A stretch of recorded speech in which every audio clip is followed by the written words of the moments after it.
ये देखिए कितनी ज्यादा खूबसूरत ये पत्तियां हैं। ये है कलेडियम। ये बल्ब के द्वारा उगाए जाते हैं और अपनी खूबसूरत पत्तियों के लिए जाने जाते हैं। वैसे तो इसकी कई सारी वैरायटी है, कई सारे ऐसे कलर हैं जो पत्तियों में इसके अलग अलग आते रहते हैं, लेकिन मेरे पास इसकी ये दो वैरायटी है।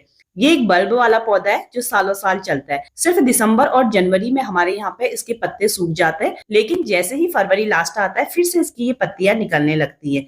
अगर आपने इसका एक बल्ब लगा लिया तो साल भर बाद ही आपके पास इसके कई सारे छोटे छोटे बल्ब बन जाएंगे। तो आप भी अपने घर पर जरूर लगाइए कलेडियम को।